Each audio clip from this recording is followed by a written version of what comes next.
Full അരിച്ച് പെറുക്കാൻ പോവുക. അപ്പോൾ ഒരു അയേൺ എടുക്കുക, പിന്നെ ഇതുണ്ട് നമുക്കൊരു ഷീൽഡ് ഉണ്ടാക്കാം. നെതർ ഫുള്ള് അരിച്ച് പെറുക്കിയിട്ട് ഫുള്ള് നോക്കാം. അപ്പോൾ ഫുള്ള് നോക്കിയിട്ട് ഫോർട്രസ് കണ്ടെത്തണം ഗൈസ് എങ്ങനെയെങ്കിലും. ഇത്രയും ഇതായിട്ടും നെതറിൽ പോകണത് തന്നെ എപ്പോഴാണ്, ഇനി ഫോർട്രസ് കണ്ടെത്തി എപ്പോഴാവാന്ന് അറിയില്ല. നമ്മൾ കഴിയണതും പെട്ടെന്ന് തീർക്കാൻ നോക്കുന്നുണ്ട്. അപ്പം ഷീൽഡ് റെഡിയാണ് ഗൈസ്.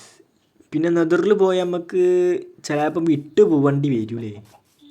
പോയി നോക്കുന്ന നെതറിൽ പോയി നോക്കുന്ന എല്ലാം വേണ്ട, നമുക്ക് ഇതൊക്കെ വേണ്ടേ, കുറച്ചും കൂടി ടൂൾസ് ഉണ്ടാക്കി പോവാം. നമുക്ക് പിക്കാക്സും കാര്യങ്ങളൊക്കെ ഉണ്ടാക്കി പോവാം. പോയിട്ട് വെറുതെ കയ്യിൽ സാധനങ്ങളും ഈ ഡയമണ്ടിൻ്റെ സോഡൊക്കെ പിടിച്ചിട്ടാണ് പോകണം. വെറുതെ പോയി ചാവണ്ടല്ലോ. ഷീൽഡൊക്കെ ഉണ്ട്. ഒരു അയേണിൻ്റെ കേസാണ്. ഒരു അയേണ് പറഞ്ഞാൽ നിങ്ങൾക്ക് അറിയാമല്ലോ, ഫസ്റ്റൊക്കെ അയൺ കിട്ടാൻ ഞാൻ തപ്പി നടന്നിട്ട് 3-4 എപ്പിസോഡ് അങ്ങനെ പോയതാണ്. ഒരു അയൺ പോക്കാൻ എനിക്ക് കഴിയൂല. ഈ വുഡൻ പിക്കാക്സ്